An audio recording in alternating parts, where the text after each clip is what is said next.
নমস্কার বন্ধুরা, সবাই ভালো আছেন তো? আমি অনিতা বলছি, অনিতার ডায়েরি চ্যানেল থেকে। অনেক দিন হয়ে গেল কিছু গল্প দিই না, শরীরটা ভালো না। তাই আজকে একটু আমার গল্প লিখতে বসেছি। এই গল্পটা একটা সত্যি ঘটনা, আমারই জানাশোনার মধ্যে। আচ্ছা, গল্পটা আমি এখন বলছি। পল্লবী মল্লিক একটি লেডিস কলেজের প্রিন্সিপাল।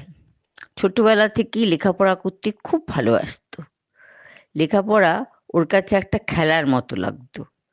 লোকে যেমন খেলতে ভালোবাসে, আর পল্লবীর কাছে অঙ্ক করাটা একটা খেলার মতো বিষয় ছিল।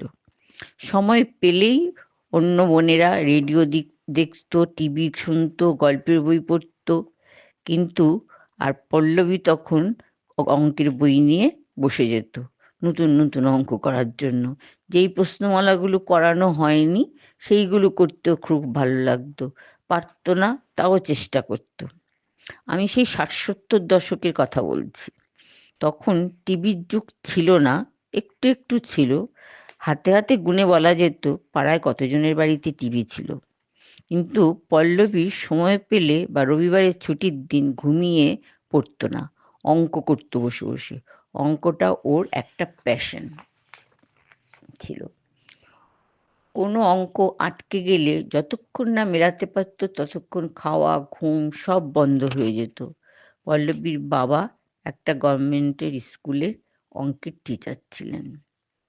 পল্লবীরা দুই বোন। ছোট বোন আবার ইংরেজিতে খুব ভালো। ওর শখ ইংরেজি ডিকশনারি নিয়ে নতুন নতুন শব্দ শেখা। ওটাও ওর ছোট বোন রঞ্জনার একটা প্যাশন ছিল, হবি। পল্লবীর গায়ের রং কালো, মাথার চুল পাতলা, লম্বায় 5 ফুট 3 ইঞ্চি, দোহারা চেহারা। মুখশ্রীটা খুব ভালো, পান পাতার মতো। চোখ দুটি খুব বড় বড়। চোখটা দেখলেই বোঝা যায় ও খুব ব্রাইট, ওর অনেক বুদ্ধি আছে।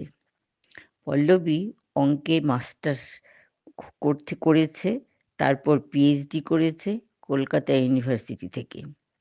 পিএইচডি করার পর বেশি দিন বসে থাকতে হয়নি। 3টি কলেজে ইন্টারভিউ দিয়েছিল। একটা কলকাতায়, বাসন্তী দেবী কলেজ, আর 2টো কলকাতার বাইরে। ওর যে কলকাতার ওপরে হয়ে যাবে সেটা পল্লবী জানতো।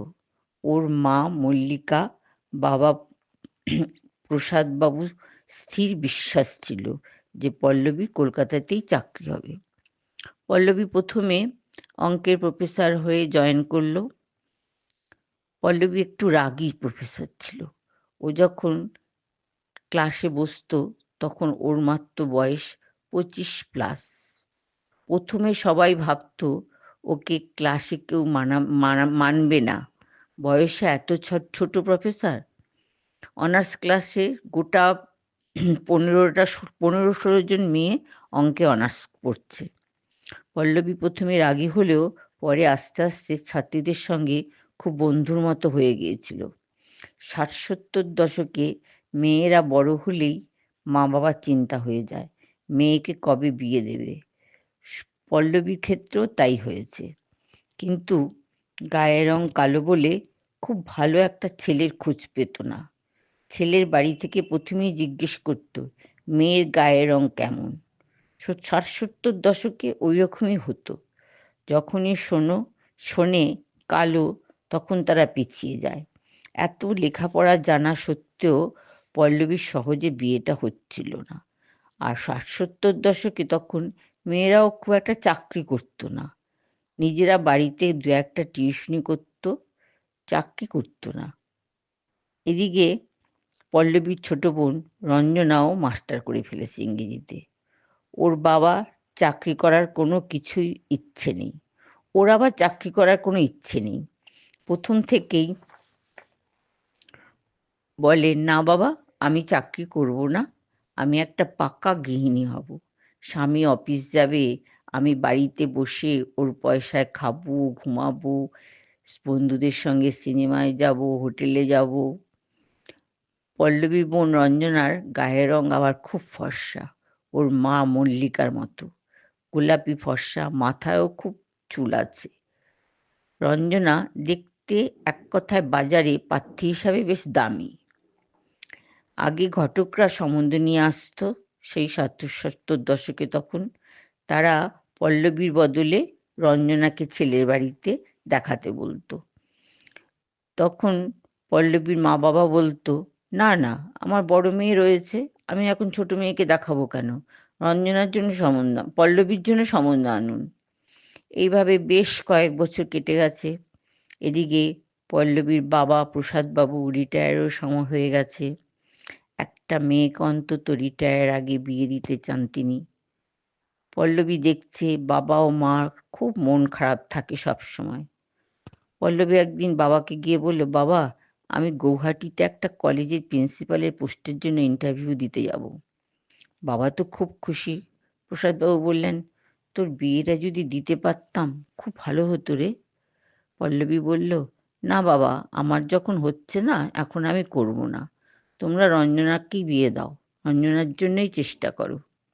ও তো কিছু করছে না, ওকে বিয়ে দিয়ে দাও, তুমি কিছুটা রিলিফ হবে। বাবা মা কেউ রাজি হতে চাইল না। তারপর শেষে রঞ্জনার জন্যই প্রসাদবাবু স্কুলের কলিগ তার ছেলের জন্য প্রপোজাল দিয়েছিলেন অনেক দিন আগেই।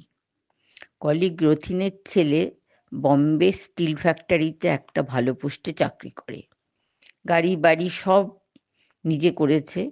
ওর একটা সুন্দরী মেয়ে চাই। রথিনবাবু বললেন, তোমার ছোট মেয়েকে আমারও আমার স্ত্রীর খুব পছন্দ। তাছাড়া রানা, আমার ছেলে, তোমার ছোট মেয়ের সঙ্গে আলাপ করেছে, ওরও খুব পছন্দ তোমার ছোট মেয়েকে। প্রসাদের মনটা প্রথম খুব খারাপ হয়ে গেল। ওরা আগে আগে নিজেদের নিজেদের মধ্যে পছন্দ করে নিয়েছে, ও কিছুই বুঝতে পারেনি। যাক, পল্লবীর জন্য খারাপ লাগছিল। বাড়িতে গিয়ে এই সম্বন্ধের কথাটা বলাতে পল্লবীর মা একটু মনটা খারাপ করলেও একটু খুশি হলো। এদিকে রঞ্জনা কথাটা শুনেছে। রঞ্জনা প্রথমে বলল, না না, আগে দিদির বিয়ে দাও, তারপর আমি বিয়ে করব। পল্লবী বলল, দেখছিস তো আমার হচ্ছে না, তোকে যখন পছন্দ করেছে আর তোরও পছন্দ ছেলেকে আগে থেকেই, তাহলে আপত্তি করছিস কেন? বাবা একটু রিলিফ পাবে। রঞ্জনা বলল, ও, তুই আমাকে আগে তাড়িয়ে দিয়ে বাড়িতে মা বাবার কাছে থাকতে চাস? পল্লবী বলল, না মোটেই না, আমি তোকে আগে তাড়াতে যাব কেন? এই বাড়িটা তোরও যেমন অধিকার, আমারও তেমনি অধিকার। তুই থাকবি, তোর বিয়ে হয়ে গেলে তুই শ্বশুর বাড়ি যাচ্ছিস, এসে থাকবি না কেন? থাকবি। পল্লবী মনে অনেক দুঃখ চেপে রেখে রঞ্জনাকে এই কথাগুলি বলল। রথিন বলেছে, শুধু তোর মেয়েকে যেটুকু পারিস দিস, কিচ্ছু দিতে হবে না। আমি বললাম তো, আমার কোনো আপত্তি নেই, আমার ছেলেরও কোনো আপত্তি নেই। আমার ছেলে তোর মেয়েকেই পছন্দ করেছে। ও তো বম্বে ফ্ল্যাট সব করে নিয়েছে। তারপর বাড়ির অনিচ্ছা সত্ত্বেও মা বাবার দুঃখ মনে কষ্ট চেপে রেখে পল্লবীর সঙ্গে রঞ্জনার সঙ্গে রথিনের ছেলের বিয়ে হয়ে গেল। বিয়ে বাড়িতে পল্লবীকে অনেক আত্মীয়র কাছ থেকে অনেক কথা শুনতে হয়েছে। মেয়েরা যতই লেখাপড়া করুক না কেন, বিয়ে হলেই মেয়ের জীবনের সার্থকতা। প্রসাদের বড় মেয়ের গায়ের রং এত কালো, ওকে কোনো ছেলে তো পছন্দ করবেই না। আজকাল সব ছেলেরাই দেখতে যেমনই হোক গায়ের রংটা ফর্সা হলেই হবে, এইসব বলে আত্মীয় স্বজনরা নিজেদের মধ্যে কথা বলছে। পল্লবী কথাটা কানে এলো, ওখান থেকে চুপ করে উঠে চলে গেল ভেতরে। তারপর কিছুদিন পর গুয়াহাটি থেকে ওর অ্যাপয়েন্টমেন্ট লেটার এলো। ও গুয়াহাটির একটা কলেজের প্রিন্সিপাল হয়ে যোগ দিচ্ছে। বাড়িতে সবাই খুশি।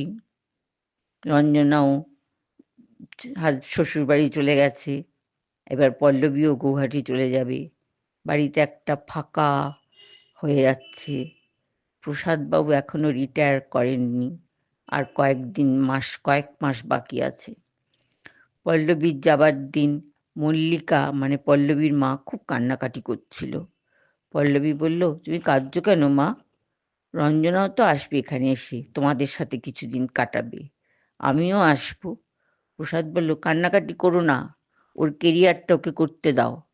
পল্লবী গৌহাটি গিয়ে প্রথমে একটা 2 রুমের ফ্ল্যাট ভাড়া করে থাকতে লাগলো। একটা কাজের মেয়ে এসে সবকিছু করে দিত। বিকেলে পল্লবী একাই নিজে ফ্ল্যাটে থাকতো। কিছুদিনের মধ্যে পল্লবী গৌহাটিতে একটা ফ্ল্যাট কিনেই ফেললো। মা-বাবাকে নিয়ে আসবে ঠিক করলো। এর জন্য পল্লবী বাড়িতেও একটা অঙ্কের কোচিং সেন্টার খুলেছিল। ইতিমধ্যে বাবা রিটায়ারও হয়েছেন। গৌহাটিতে পল্লবী বেশ ভালোই রোজগার করছিল। কিছুদিন পর মা-বাবা আসলেন। পল্লবীর সঙ্গে বেশ কিছুদিন কাটিয়ে গেলেন। সবাই খুব খুশি ছিল। প্রসাদের মনে কিন্তু একটা দুঃখ ছিল। প্রসাদ সবসময় মনে মনে ভাবতো, পল্লবীর বিয়েটা দিতে পারলাম না। এখন ওর বয়স 38+। পল্লবী কলেজে পৌঁছালো। কিছুক্ষণ পর ওর head of the department Alokesh Mallick এসে পল্লবীর কাছে বলল, আমার একটা জরুরি কথা আছে তোমার সঙ্গে। Head of the department Alokesh Mallick. Pallabi বলল, আমার সঙ্গে? ঠিক আছে, বলুন, আমি এখনো তো ক্লাসে যাইনি। অলোকেশ মল্লিক বলল, আমার ছোট ভাই ইউএসএ থাকে। ওর নাম হচ্ছে পুলকেশ। ও ওখানে একটা কলেজের প্রফেসর। ও বিয়ে করার জন্য ইন্ডিয়া আসছে। আমাকে বলেছে যে লেখাপড়া জানে এমন একটা ভালো মেয়ে হলে চলবে। দেখতে সুন্দর ওর দরকার নেই। ও বলে ওই দেশে নাকি দেখতে সুন্দর এই চলে না, লেখাপড়া জানতে হবে, এটা একেবারে মাস্ট। আমি তোমার অ্যানুয়াল ফাংশনে তোলা একটা ছবি পাঠিয়েছি, ওর খুব পছন্দ হয়েছে। তুমি কি বলো? বলে কি, হ্যাঁ রে, সত্যি, আমি তোমার একটা ছবি ওকে পাঠিয়ে দিয়েছি, ওর খুব পছন্দ হয়েছে। বলছে, এই দেখ আমার ভাইয়ের ছবি। এই বলে পকেট থেকে একটা ছবি বার করে পল্লবীর সামনে রাখলো। পল্লবী দেখলো ছেলেটার গায়ের রং সাহেবদের মতো ফর্সা, মাথায় চুলটা একটু টাক, কিন্তু 6 ফিটের মতো লম্বা। পল্লবী অলোকেশদাকে বলল, আপনার ভাই আমাকে পছন্দ করেছে? বাজে কথা বলছেন না? অলোকেশদা বলল, আমি তোর সঙ্গে বাজে কথা বলছি? কেন, আমার কথা বিশ্বাস হচ্ছে না? ঠিক আছে, আমার বাড়িতে আয়, আমি তোকে আমার ভাইয়ের সঙ্গে পুলকেশের সঙ্গে ফোনে কথা বলিয়ে দেব। আচ্ছা ঠিক হলো, একদিন পল্লবী অলোকেশদার বাড়িতে যাবে এবং পল্লবীর সঙ্গে ওর কথা বলিয়ে দেবে। একদিন ছুটির দিন পল্লবী অলোকেশদার বাড়িতে গেল। তারপর পুলকেশের সঙ্গে ওর ফোনে কথা বলিয়ে দিল।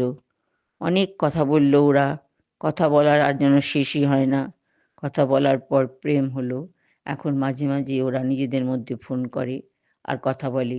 অলোকেশদার আর দরকার হয় না। পুলকেশ যত তাড়াতাড়ি পারে ইন্ডিয়ায় এসে পল্লবীর জন্য ভিসা করতে দিল।